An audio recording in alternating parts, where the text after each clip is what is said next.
Hello প্রিয়জনেরা, কেমন আছেন সবাই? আমি সাইফ আছি সাথে, আর চলে এলাম আরো একটি নতুন অসাধারণ মুভির এক্সপ্লেনেশন নিয়ে। মানুষ মানুষের জন্য, এই কথাটি আমরা বহুবার নানান জায়গায় পড়েছি বা শুনেছি, কিন্তু প্রকৃতপক্ষে এই কথাটিকে বাস্তব জীবনে ঘটতে খুব একটা হয়তো দেখিনি। ভিটেমাটিহীন ছিন্নমূল মানুষদের জীবন কতটা অসহায়ত্বের সাথে কাটে সেটা শুধুমাত্র তারাই জানে। এই কথাগুলোর সাথে আজকের মুভির কি কানেকশন সেটা ভিডিওটি সম্পূর্ণ দেখলেই বুঝতে পারবেন। আজ যে মুভিটিকে এক্সপ্লেন করব সেটির নাম হলো আগিলান, যার অর্থ দাঁড়ায় সমুদ্রের রাজা। 2023 সালে সাউথ ইন্ডিয়াতে ক্রাইম থ্রিলার জনরায় মুক্তি পাওয়া এই মুভি আমরা টান টান উত্তেজনাময় একটি গল্প নিয়ে দেখতে পাবো। তো চলুন, let's jump into the explanation.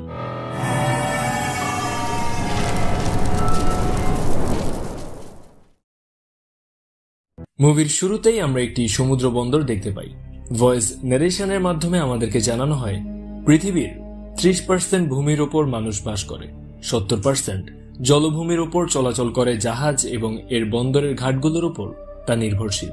আর এই বন্দর ঘাটগুলোকেও কন্ট্রোল করার জন্য বড় বড় গ্যাংস্টারদের মধ্যে লড়াই হয়, কারণ এই ঘাটগুলোর সাহায্যেই অবৈধ পথে বিপুল পরিমাণ ধন সম্পত্তি কামিয়ে নেয় তারা। বড় বড় বিজনেসম্যানদের হয়ে যারা এই ঘাটগুলোকে নিয়ন্ত্রণ করে তাদেরকে বলা হয় king of the Indian ocean.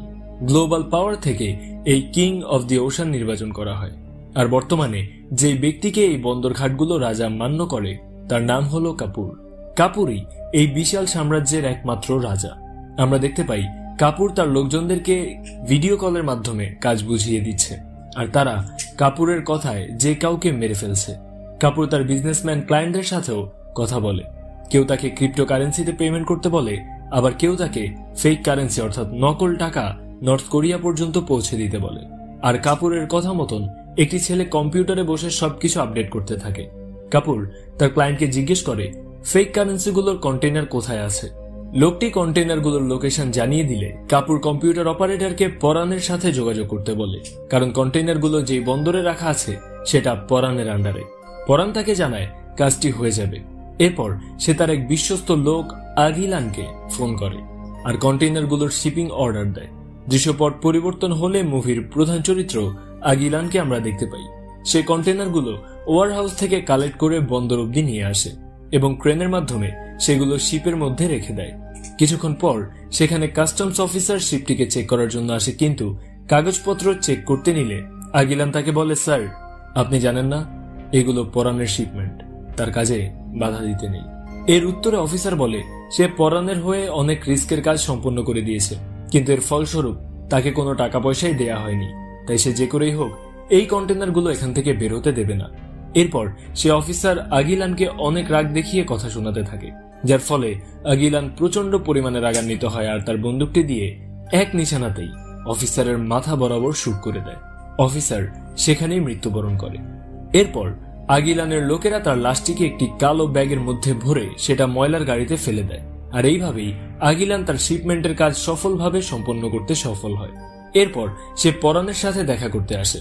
এইখানে নাল্লি নামের একজন পোর্ট অফিসারও চলে আসে, যে কিনা পরানকে বলে আগিলান যে অফিসারকে মেরেছে সে তাদের দলেরই ছিল। আগিলান শুধুই তাকে হত্যা করেছে, তবে সেই অফিসার অনেক হাই র্যাঙ্কিং এর হওয়ায় কাউকে না কাউকে অ্যারেস্ট করে কেসটি ক্লোজ করতে হবে। পরান আগিলানের জায়গায় তার অন্য এক লোককে সারেন্ডার করে নিতে বলে। পুলিশরা সেই ব্যক্তিকে নিয়ে চলে গেলে পরান আগিলানকে অনেকগুলো টাকার বান্ডিল দেয় আর বলে কিছুদিনের জন্য পোর্ট বা বন্দর থেকে দূরে থাকতে। আগিলান টাকাগুলো নিয়ে চলে আসার সময় পরান তাকে ডাক দিয়ে বলে সেই তিনজনকে মেরে দিতে, যাদেরকে সেই ইউনিয়ন লিডার জোনাথনকে মারার জন্য অ্যাসাইন করেছিল। ইউনিয়ন লিডার হলো মূলত বন্দরের সবকিছু দেখভাল করার জন্য যে প্রহরী থাকে। অবৈধ কোনো কিছুই সে পছন্দ করে না, তাই সে আগিলানকে এবং পরানের গ্যাংকে একদমই পছন্দ করত না। এরপর দেখানো হয় আগিলান তার বন্ধু আরিসুকে নিয়ে সেই তিন ব্যক্তিকে ধরার জন্য ধাওয়া করেছে, কিন্তু সেই তিনজন অনেক চতুর আর গতিসম্পন্ন হওয়ায় তারা এই তিনজনের নাগাল পাচ্ছিল না। এইভাবে অনেকক্ষণ যাবৎ দৌড়ঝাঁপ করার পর তিনজন ব্যক্তি থানায় প্রবেশ করে। এইখানে তারা দেখে মাধবী নামক একজন ইন্সপেক্টর কয়েকজন অপরাধীকে অনেক মারধর করছে। এই দেখে তারা তিনজন বাহিরে চলে যেতে চায়, কিন্তু বাহিরেও আগিলান তাদের জন্য দাঁড়িয়ে অপেক্ষা করছে। তারা বাহিরে আসলেই তাদেরকে হত্যা করা হবে। ইন্সপেক্টর মাধু বিষয়টি বুঝতে পারে যে তারা কোনো সমস্যায় পড়েছে, তাই সে তাদেরকে জিজ্ঞেস করে তাদের কি হয়েছে।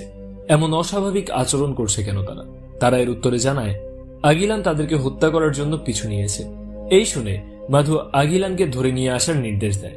মাধু অফিসে কাজ করার সময় আগিলানকে অফিস রুমে পাঠিয়ে দেওয়া হয়। আর এইখানে রিভিল হয় ইন্সপেক্টর মাধু আর আগিলান পূর্ব পরিচিত। আর শুধু পরিচিতই নয়, বরং তারা একে অপরকে ভালোবাসে।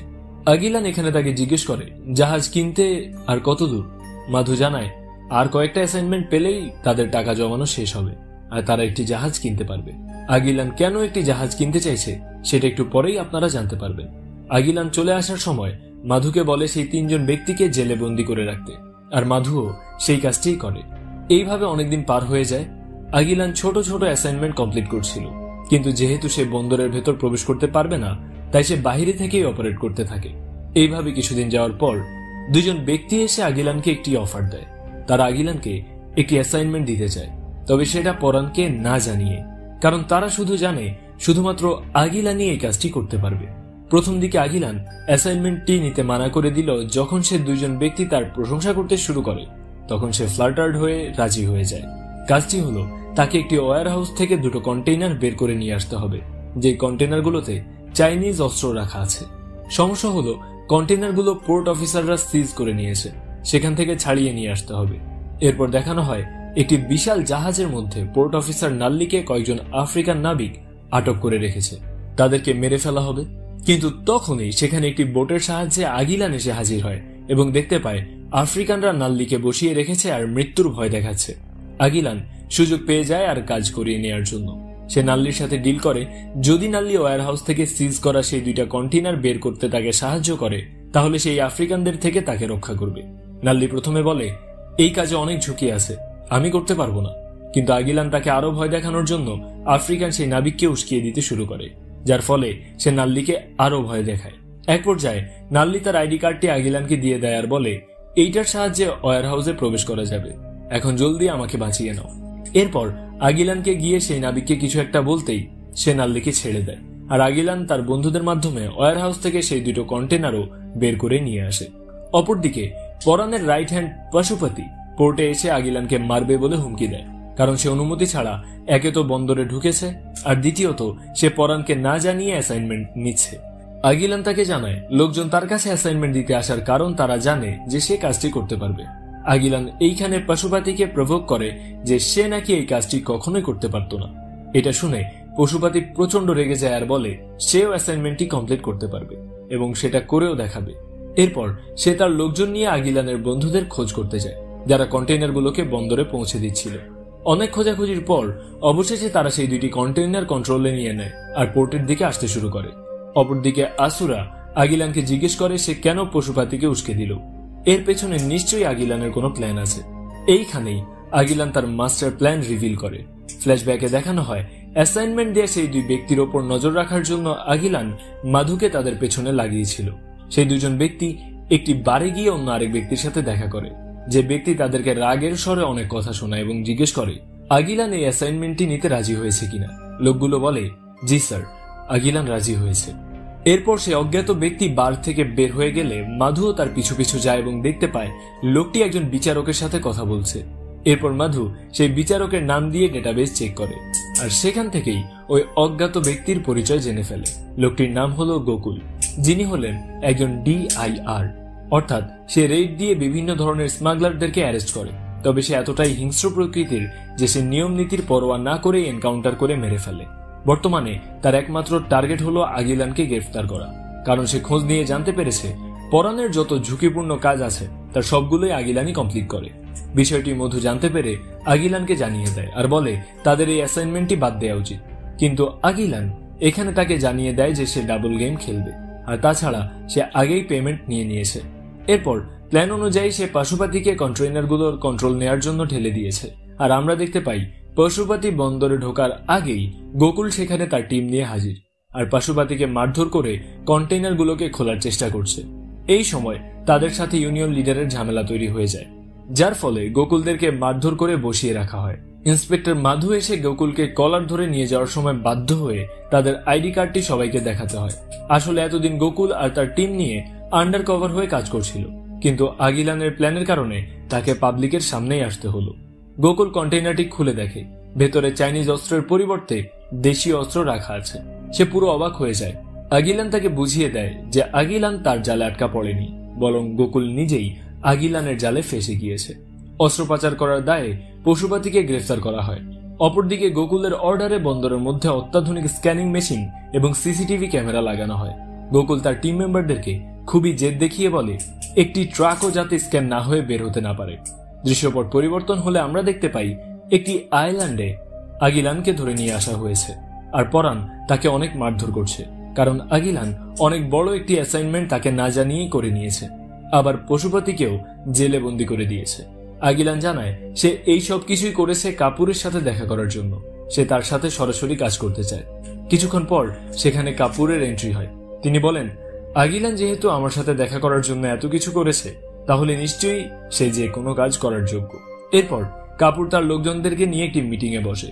এইখানে তিনি বলেন এখন থেকে তারা হিউম্যান ট্রাফিকিং করবে, আর তাদের প্রথম অ্যাসাইনমেন্ট হলো জর্জ অ্যাডাম নামের একজন অস্ট্রেলিয়ান হ্যাকারকে পাচার করা, যে বর্তমানে তাদের এখানেই লুকিয়ে আছে।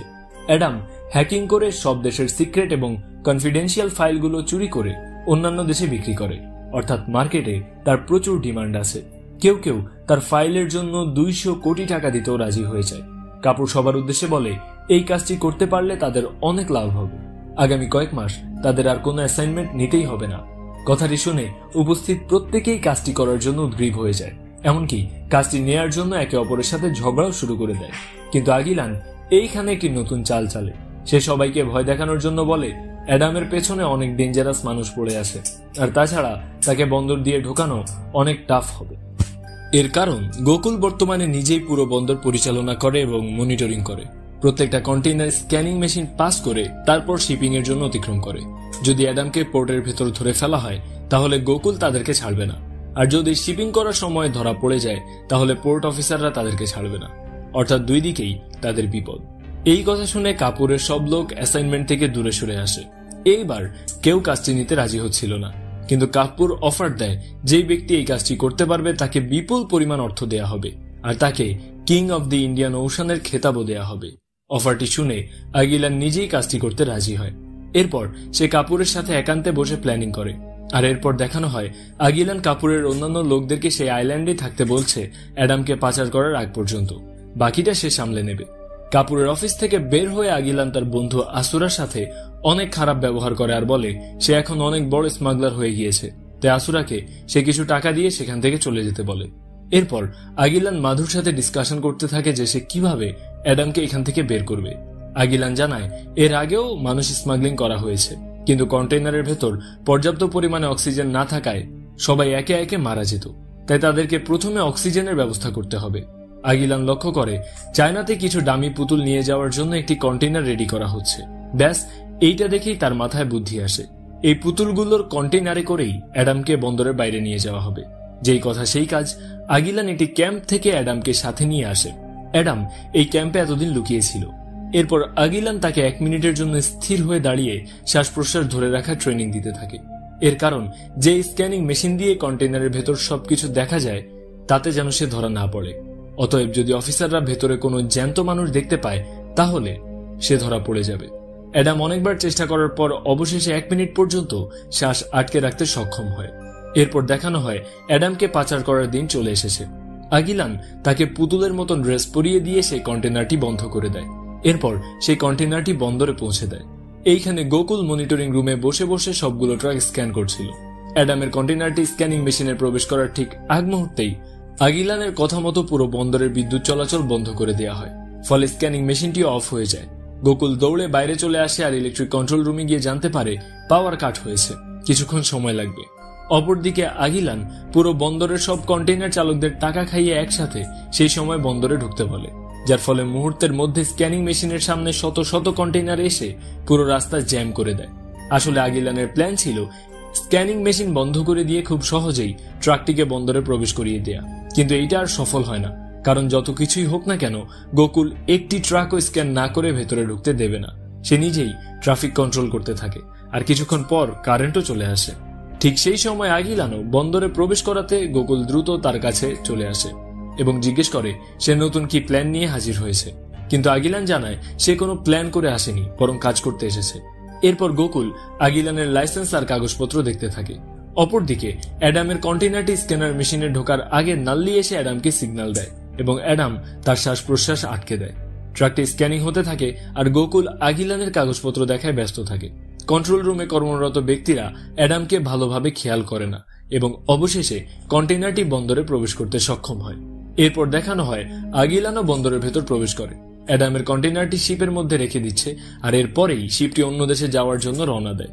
কন্টেইনারের ভেতরে খাবার দাবার আর পানি থাকার কারণে অ্যাডামও সুস্থ থাকে, অর্থাৎ আগিলানের অ্যাসাইনমেন্টটি কোনো ঝামেলা ছাড়াই কমপ্লিট হয়ে গিয়েছে। আর সে কাপড়ের কাছ থেকে অনেক টাকা উপহার পায়। একদিন সে একটি বোটে করে কারোর সাথে দেখা করার জন্য যায়। লোকটি আর কেউ নয় বরং ইউনিয়ন লিডার জোনাথন ছিল। আগিলান তার সাথে একটি শিপ কেনার বিষয়ে কথা বলে। জোনাথন জানায় তাদের একটি শিপ ক্রয় করা হয়ে গিয়েছে আর সেখানে ওই আফ্রিকান নাবিকদেরও রাখা হয়েছে, কারণ তারা আসলে সমুদ্রেই বাস করে, তাদের যাওয়ার মতো কোনো দেশই নেই। এরপর আগিলান তাকে বলে কালেক্টরদের কাছ থেকে তামিলিয়ান সংস্থার হয়ে একটি চ্যারিটি শিপের লাইসেন্স নিতে। তামিলিয়ান সংস্থাটি মূলত হচ্ছে একটি শিপিং কোম্পানি যারা গরিব দুঃখী দেশ এবং অঞ্চলে বিনা পয়সায় চ্যারিটির খাবার পৌঁছে দেয়। আগিলান জোনাথনের হাতে একটি জিপিএস ট্র্যাকার লাগিয়ে দেয়, কারণ সে আগিলানের সাথে কাজ করাতে তার জীবন এখন ঝুঁকির মধ্যে রয়েছে। এই পুরো ঘটনাটি আবার দূর থেকে পরাণ দেখছিল। সে খুবই অবাক হয়, কেননা ইউনিয়ন লিডার আগিলানকে মোটেও পছন্দ করত না, আর এখন কাঁধে কাঁধ মিলিয়ে কাজ করছে। সে বুঝতে পারে নিশ্চয়ই এখানে কোনো রহস্য আছে। এরপর দেখানো হয় যে জোনাথন কালেক্টরের কাছ থেকে চ্যারিটি শিপের লাইসেন্স চাইছে, কিন্তু কালেক্টর স্পষ্ট ভাষায় জানিয়ে দেয় এই মুহূর্তে কোনো প্রকার চ্যারিটি লাইসেন্স দেয়া যাবে না, কারণ একটি অনাকাঙ্ক্ষিত ঘটনার কারণে গত কয়েক বছর ধরে চ্যারিটি শিপের লাইসেন্স বন্ধ করে দেয়া হয়েছে। আর তাছাড়া তামিলিয়ানকেও ব্যান করা হয়েছে। জোনাথন হতাশ হয়ে ফিরে আসার সময় আগিলানের বন্ধু আসুরা তাকে কিডন্যাপ করে পরাণের কাছে নিয়ে যায়। এরপর পরাণ তাকে অনেক মারধর করে আর আগিলানের প্ল্যান সম্পর্কে জানার চেষ্টা করে, কিন্তু জোনাথন একটি কথাও তার মুখ থেকে বের করে না। জিপিএস ট্র্যাকারটি ভেঙে ফেললে আগিলান টের পায় জোনাথনের সাথে খারাপ কিছু ঘটেছে, তাই সে দ্রুত লোকেশনে আসতে শুরু করে। কিন্তু পথিমধ্যেই গোকুল তার মাথায় আঘাত করে বসে আর আগিলান নিচে পড়ে যায়। এরপর গোকুল তাকে জিজ্ঞেস করে সে কেন হঠাৎ করেই চ্যারিটি শিপের ব্যাপারে উদ্গ্রীব হয়ে উঠেছে, এর পেছনের কারণটা কি আর তার আসল পরিচয় কি। এরপর আগিলান তার অতীতের ঘটনা গোকুলের সাথে শেয়ার করতে শুরু করে আর মুভির দৃশ্যপট পরিবর্তন হয়ে ফ্ল্যাশব্যাকে চলে যায়। এইখানে আমরা দেখতে পাই আগিলান অন্য কোনো মহিলার কোলে বসে দুধ পান করছে, কারণ তার মা তাকে জন্ম দেওয়ার সময় মৃত্যুবরণ করেছিল। আগিলানের জন্ম হয়েছিল একটি জেলের ভেতর। এর কারণে তার বাবাকে কয়েকজন মিলে ধোঁকা দিয়ে মেরে ফেলেছিল আর তার মাকে সে হত্যার দায়ে ফাঁসিয়ে জেলে পাঠিয়ে দেওয়া হয়েছিল। এরপর আমরা দেখতে পাই আগিলানের বাবা নন্দ একটি গ্রামের মানুষদের সাথে নাচ গান করে উল্লাস করছে।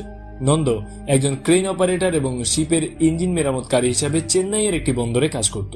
একদিন খবর আসে ইন্ডিয়ার 2000 মানুষের সিটিজেনশিপ কেড়ে নেওয়া হয়েছে এবং তাদেরকে মাইগ্রেট করার জন্য একটি অস্ট্রেলিয়ান শিপে করে কোথাও পাঠানো হচ্ছিল, কিন্তু শিপের ক্যাপ্টেন তাদেরকে একটি মরুভূমি টাইপ আইল্যান্ডে নামিয়ে দিয়ে চলে যায়। নন্দের গ্রামের লোকেরা নিজ উদ্যোগে কিছু খাবার এবং মেডিকেল সরঞ্জাম সাহায্যের জন্য সে আইল্যান্ডের মানুষদের কাছে পাঠানোর ইচ্ছা প্রকাশ করে। পোর্ট থেকে সিদ্ধান্ত দেয়া হয় একটি পুরনো জাহাজ ঠিক করে সেটার মাধ্যমে খাবারগুলো সে আইল্যান্ডে পৌঁছে দেওয়া হবে। জাহাজটির ইঞ্জিন ঠিক করার জন্য নন্দকে ডাকা হয়। নন্দের সাথে এখানে তার স্ত্রী পুনিতাও চলে আসে। নন্দ একদিকে ইঞ্জিন মেরামত করছিল, অপরদিকে জাহাজের মধ্যে খাবারের বস্তাগুলো লোড করা হচ্ছিল। ইঞ্জিন ঠিক করা শেষ হয়ে গেলে জাহাজের ক্যাপ্টেন নন্দকে অনেক ধন্যবাদ জানায়, কারণ তাকে ছাড়া এই কাজটি সম্পূর্ণ করা সম্ভব হতো না। নন্দ তাকে বলে মানব সেবার জন্য সে সবসময় প্রস্তুত। তার মধ্যে কথাবার্তা চলাকালীন নন্দের কর্মচারী এসে নন্দকে কিছু একটা দেখাতে চায়। নন্দ ক্যাপ্টেনের রুম থেকে অনেকগুলো টাকার বান্ডিল খুঁজে পায়। সে বুঝতে পারে নিশ্চয়ই কোনো একটা অবৈধ কাজের জন্যই জাহাজটিকে ব্যবহার করা হবে, তাই সে দ্রুত খাবারের বস্তাগুলো চেক করতে থাকে। প্রথম দিকে বস্তাগুলোতে গ্রামের মানুষদের পাঠানো খাবার থাকলেও পেছনের দিকে সাজিয়ে রাখা বস্তাগুলো থেকে নন্দ কোকেইন আর ড্রাগসের প্যাকেট খুঁজে পায়। তার আর বুঝতে বাকি থাকে না ক্যাপ্টেন চ্যারিটির খাবার পৌঁছে দেওয়ার বাহানায় এই জাহাজটিকে ড্রাগ স্মাগলিং এর কাজে ব্যবহার করবে। যেহেতু এটি একটি মানবতার কাজ, তাই পোর্ট অফিসাররাও এটাকে চেক করবে না। নন্দ ক্যাপ্টেনের সাথে নিয়ে ঝগড়া বাঁধিয়ে দেয়। ক্যাপ্টেন বলে তার কাছে আর কোনো উপায় ছিল না, কাজটি না করলে তাকে মরতে হতো, কারণ এই ড্রাগসগুলো পাচার করার জন্য অর্ডার দিয়েছে দিল্লি নামের এক ভয়ঙ্কর গ্যাংস্টার। এরপর দেখানো হয় দিল্লি সেই জাহাজে হাজির হয়েছে। নন্দ তাকে দেখে রাগে ফেটে পড়ে আর তার গালে কষে একটি চড় মেরে বসে, কিন্তু সে নন্দকে কিছুই বলে না, কারণ সে জানে নন্দ এখন অসহায় হয়ে গিয়েছে। সে নন্দকে বলে ড্রাগসগুলো যদি এই জাহাজের বন্দরে আটকা পড়ে থাকে তাহলে আমার বেশি কিছু ক্ষতি হবে না, কিন্তু যদি জাহাজটি টাইম মতো খাবার নিয়ে না পৌঁছায় তাহলে হাজার হাজার মানুষ অনাহারে মৃত্যুবরণ করবে। এখন নন্দের হাতে একটি উপায়, আর তা হলো জাহাজটিকে যেতে দেয়া। জাহাজের ক্যাপ্টেন তাকে বোঝায় তারা জাহাজটি স্টার্ট করে মাঝ সমুদ্রে নিয়ে যাবে, তারপর ড্রাগসগুলো সমুদ্রে ফেলে দেবে। এতে করে তাদের যাওয়াও বন্ধ হবে না, আবার ড্রাগসগুলো পাচার হবে না। এই একই কথাটি পুনিতাও নন্দকে বলে, ফলে তাদের কথায় সে রাজি হয় এবং জাহাজ যাত্রা শুরু করে। কিন্তু সে আইল্যান্ডে পৌঁছার আগেই ক্যাপ্টেন তার আসল রূপ দেখিয়ে দেয়। সে নন্দকে গুলি করে সেখানেই খুন করে। এরপর তার লাশটিকে সমুদ্রের মধ্যে ফেলে দেয় চ্যারিটির খাবার সময়, যার কারণে আইল্যান্ডের মানুষরা না খেয়ে মৃত্যুবরণ করে। আর এই খুনের দায় চাপিয়ে দেয়া হয় পুনিতার উপর। আর এরপর থেকেই তামিলিয়ান ব্যান করে দেয়া হয়, আর চ্যারিটিও বন্ধ করে দেয়া হয়। দৃশ্যপট বর্তমানে চলে আসলে আমরা দেখতে পাই এতক্ষণ গোকুল আগিলানের সব কথা মনোযোগ সহকারে শুনছিল এবং সে খুবই ইমোশনাল হয়ে যায়। সে বুঝতে পারে আগিলান আসলে কোনো খারাপ উদ্দেশ্য নিয়ে এতদিন যাবৎ অনৈতিক কর্মকাণ্ড করছিল না, তার প্রথম উদ্দেশ্যই ছিল ভালো। এরপর আমরা দেখতে পাই পরাণ জোনাথনকে মেরে বন্দরের মাঝখানে ঝুলিয়ে রেখেছে আর সবাইকে বলছে এই কাজটি আগিলান করেছে, কেননা তাদের দুজনের মধ্যে শত্রুতা ছিল। কিছুক্ষণ পর সেখানে আগিলান চলে আসে আর দেখতে পায় জোনাথন মৃত অবস্থায় ঝুলে আসে। জোনাথনের অনুসারীরা আগিলানকে দেখে অনেক ক্ষুব্ধ হয়ে যায় এবং তাকে অ্যাটাক করার জন্য এগিয়ে আসতে থাকে, কিন্তু আগিলান তাদেরকে বলে এই খুনটি সে করেনি, কারণ জোনাথনের সাথে আরো অনেক মানুষের শত্রুতা ছিল, যে কেউ তাকে মারতে পারে। এরপর আগিলান ইশারা দিলে মাধু সেই 3 জন ব্যক্তিকে নিয়ে হাজির হয় যাদেরকে পরাণ মেরে দিতে বলেছিল, কিন্তু আগিলান তাদেরকে না মেরে মাধুর হেফাজতে রেখে দিয়েছিল। আসলে পরাণ সেই 3 জন ব্যক্তিকে অন্য শহর থেকে আনিয়েছিল শুধুমাত্র জোনাথনকে খুন করানোর জন্য। এই কথা শুনে উপস্থিত জনগণ সবাই পরাণকে গণপিটুনি দিতে দিতে জায়গাতেই হত্যা করে ফেলে। এরপর দেখানো হয় জোনাথনের শেষকৃত্য করা হচ্ছে। অপরদিকে গোকুলের সুপারিশে তামিলিয়ানকে পারমিট দেয়া হয় চ্যারিটি শিপ পরিচালনা করার জন্য। অপরদিকে কাপুরের ক্লায়েন্টরা তার সাথে অনেক রাগারাগি করতে থাকে এবং তামিলিয়ানের শিপটির একটা বিহিত করতে বলে, কারণ তামিলিয়ান ফ্রিতে শিপিং করত, যা অন্যান্য ব্যবসায়ীদের জন্য লসের কারণ হয়ে দাঁড়াচ্ছিল। এরপর আমরা দেখতে পাই কাপুরের লোকজন তামিলিয়ানের শিপটিকে ঘিরে ফেলেছে। জাহাজে থাকা সেই আফ্রিকান নাবিক আগিলানকে ফোন করে জানায় যে তাদের শিপের আশেপাশে কয়েকজন ঘাঁটি করে বসে আছে, কিছুক্ষণের মধ্যেই তারা আক্রমণ করবে।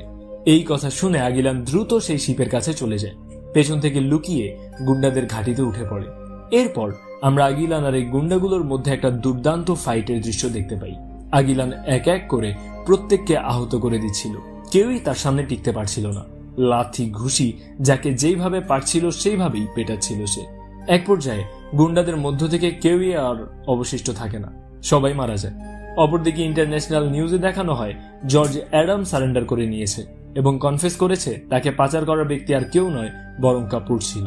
এরপর আমরা দেখতে পাই গোকুল কাপুরকে অ্যারেস্ট করার জন্য তার অফিসে পৌঁছে গিয়েছে, কিন্তু এইখানেই কাপুর একটি টুইস্ট রিভিল করে, আর সেটা হলো আগিলান গোকুলকে যা যা বলেছে তার বাবার সম্পর্কে তার সবটাই ছিল একটা বানোয়াট গল্প। সেদিন জাহাজে করে দিল্লি ড্রাগসগুলো ক্যাপ্টেন নয় বরং তার বাবা নন্দই পাচার করছিল, আর নন্দই হলো আসল কিং অব দি ওশান। আর আগিলান তার বাবার পথেই হাঁটছে, আর গোকুলকে ব্যবহার করে ফেক চ্যারিটি নামে এখন সে ড্রাগসের ডিলিং করবে। এইটা শুনে গোকুল পুরোপুরি থমকে যায়। সে দ্রুত বন্দরে গিয়ে সবাইকে অ্যালার্ট করে দেয় আগিলানকে দেখতে পেলেই আক্রমণ করতে, এমনকি আগিলানের সমস্ত অ্যাক্সেস বন্ধ করে দেওয়া হয়। অপরদিকে আগিলান মাধুকে বলে সে আর এই অবৈধ কাজের বোঝা নিতে পারছে না, যদি তাকে অ্যারেস্ট করার প্রয়োজন পড়ে তাহলে যাতে মধুই তাকে অ্যারেস্ট করে, এতে সে সমস্ত ক্রাইম থেকে ক্লিন হতে পারবে। এরপর আগিলান বন্দরে প্রবেশ করতে চাইলে দেখতে পায় তাকে ভেতরে ঢোকার পারমিশন দেয়া হচ্ছে না। এইখানে আগিলান আর সিকিউরিটি গার্ডদের মধ্যে একটা লড়াই হয়। আগিলান তাদেরকে আহত করে দিয়ে ভেতরে প্রবেশ করে, আর সেইখানে গিয়ে সে দেখতে পায় আসুরা তার লোকজন নিয়ে আগিলানকে মারার জন্য দাঁড়িয়ে আছে। এরপর আগিলান এদের সাথেও মারপিট করতে শুরু করে। আসিরার লোকজন সংখ্যায় বেশি হওয়াতে প্রথম দিকে আগিলান তাদের সাথে পেরে উঠছিল না, কিন্তু পরবর্তীতে সে আসুরাকে আর তার লোকদেরকে মারতে মারতে একদম বিছিয়ে ফেলে এবং তার কন্টেইনারগুলোর দিকে আগাতে থাকে। ঠিক সেই মুহূর্তে নাল্লি সেখানে হাজির হয় এবং আগিলানকে গুলি করে সমুদ্রে ফেলে দেয়। এরপর নাল্লি কন্টেইনারগুলোকে বন্দরে রেখে দেয় আর কালেক্টরকে গিয়ে বলে আগিলান সম্পূর্ণ অবৈধভাবে চ্যারিটির নামে ড্রাগস পাচার করার প্ল্যান করছিল। ঘটনাটির সত্যতা যাচাই করার জন্য কালেক্টর গোকুলকে সঙ্গে নিয়ে বন্দরে পৌঁছায়। এরপর একের পর এক কন্টেইনার সবগুলো বস্তা আনলোড করতে শুরু করে।